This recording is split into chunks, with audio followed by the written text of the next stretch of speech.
जितने भी विभाग में अवशेष जलाए कि अभी तक हमारे पास 255 के करीब केस आए हैं, जिनमें से 58 ऐसे केस हैं जिनमें लोगों की आग नहीं लगी पाई गई। बाकी शेष जगह पे आग लगी पाई गई है। लोगों को कहना ये है कि जैसे भी आजकल तेज़ अंदर चल रहा है तो कोई मतलब इंसिडेंट्स होते रहते हैं। कोई बीड़ी पी के फेंक जाता है, कुछ ऐसे कारणों से होते हैं, रोड से या उसमें खेती कार्रवाई करते टाइम उनकी तरफ से आग लग जाती है। बाकी ऐसा अभी तक कोई नोइंगली करने का कोई केस हमारे पास सामने नहीं आया जिसके कारण बाकी कोई भी अगर रहते हैं तो लोगों को यही समझाया जाता है कि इससे उर्वरक शक्ति खराब हो रही है, आप अपने खेत को जड़ से बचा के रखें ध्यान से। अगर कोई भी खामखा आसपास की ज़मीन खराब ना हो, कहीं आपके कूप हों वो जल सकते हैं तो नुकसान काफ़ी होने के मामले। क्या मामले दर्ज किए गए हैं? तो किए गए हैं तो क्या कार्रवाई रही है? अभी तक कोई मामले नहीं दर्ज किए गए। अभी तक विभाग की तरफ से किसानों को जागरूक किया जा रहा है ताकि आगे की अगर कोई किसान या मालिक दोषी मिलता तो उसके खिलाफ जुर्माना या सजा का कोई प्रावधान? अभी तक ऐसा कोई वो कार्रवाई नहीं की गई है। अभी तक किसानों को वो समझाया जा रहा है। अभी तक ऐसा कोई केस नहीं मिला जिसमें कोई नोइंगली अगले ने आग लगाई हो जानबूझकर। अच्छा जी, आगजनी आंकड़े जो आंकड़ों में जुटाने के लिए विभाग क्या तरीका अपनाना है सर? आगजनी के जो आंकड़े हैं विभाग को हर शक के द्वारा लोकेशन प्राप्त हो रही है, जो कि एक रिमोट सेंसिंग टेक्नोलॉजी पूरे हरियाणा के अंदर वो लोकेशन भेजते हैं। उसके ऊपर फिर हमारा स्टाफ जाता है, वो जाके मॉनिटरिंग करता है, देखता है कि कहाँ पे आग लगी कहाँ पे नहीं लगी। उसके साथ ही रेवेन्यू डिपार्टमेंट के स्टाफ भी आके मॉनिटरिंग। आगजनी से जो खेतों की उपजाऊ जमीन है उस पर क्या असर पड़ रहा है सर?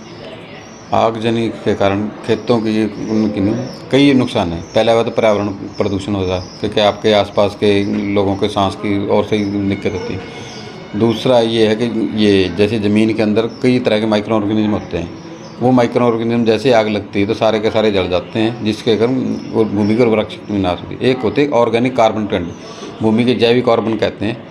जैविक कार्बन ये होते हैं जो भी कोई घास फूस वगैरह जल के भी मतलब गल के बीच में मिल जाते हैं तो वो जैविक कार्बन की क्षमता को बढ़ाते हैं। पहले हमारे खेतों की ऑर्गेनिक कार्बन की क्षमता 1 से भी ऊपर हुआ करती है, आजकल हमारे के अंदर 0.2 या समथिंग रह गई, जिसके कारण से हमारी भूमि की उर्वरक शक्ति नाश हो रही है। ताकि और आगे आने वाले हमें केमिकल जो रासायनिक खाद है उनके ऊपर निर्भर रहना पड़ रहा है। पिछले साल कितने आगजनी के मामले सामने आए थे और क्या कार्रवाई की गई थी सर? गत वर्ष लॉकडाउन के दौरान कोरोना के गाइडलाइन के मद्देनज़र स्टेबल बर्निंग की हर शक के द्वारा मॉनिटरिंग नहीं की गई, किस करके उसमें कोई कार्रवाई नहीं। लोगों को किस प्रकार जागरूक किया जा रहा है सर आगजनी के चलते हुए? हमारे विभाग द्वारा पिछले साल 2019 के जो एयर क्वालिटी इंडेक्स है वो काफ़ी 400 के करीब बल्कि पहुंच गया है। उसमें जो धूल के कण है और दूसरे जो पोल्यूटेंट्स हैं उनकी मात्रा काफ़ी बढ़ गई है। और जो फानने वाली बात आप कह रहे हैं, धुआं अवश्य होता है लेकिन ये एकमात्र कारण नहीं है, अन्य कारण काफ़ी हैं जिनकी वजह से ये पोल्यूशन हो रहा है। हाँ, बिल्कुल निश्चित तौर पर जो तेज़ हवाएं आती हैं बाहर से आती हैं उनमें ज़्यादा रेत उड़ता है, उसकी वजह से भी पोल्यूशन है। और धुआं और अन्य जो काफ़ी कारण हैं उनकी वजह से भी इंडस्ट्रीज़ हैं, कुछ टायर वगैरह भी पीछे काफ़ी अखबारों में भी मुद्दा उछला था कि टायर जलाए जाते हैं, उनकी वजह से भी ये निश्चित तौर पर ऐसे आदमी जिनका धूल से और दूसरे एलर्जेंस हैं उनसे एलर्जी होती है। अब जैसे कनक कटी है, अभी तूड़ी वगैरह का जो बारीक होता है उसमें खरपतवार होता है, उसके भी जो महीन पार्टिकल्स होते हैं वो हवा में है और काफ़ी लोगों को ये प्रॉब्लम बढ़ी है जिनको इन चीज़ों से एलर्जी है। कि कोरोना ने एक सीख अवश्य दी है और कोरोना के केस भी कुछ राज्यों में और अपने हरियाणा में भी कुछ डिस्ट्रिक्ट में बढ़े हैं, तो इसके लिए मास्क लगाएं। अगर मास्क लगाएंगे कोरोना से तो बचाव होगा ही होगा। जो पोल्यूशन निश्चित तौर पर वृद्धि हुई है क्योंकि एक तो गर्मी का मौसम है और साथ में ये पोल्यूशन बढ़ा है तो उसमें सांस वाले मरीजों के लिए काफ़ी दिक्कतें बढ़ी हैं। तो मेरा यही है सुझाव कि अपना मास्क लगा के रखें, घर में रहे, क्योंकि गर्मी भी काफ़ी है।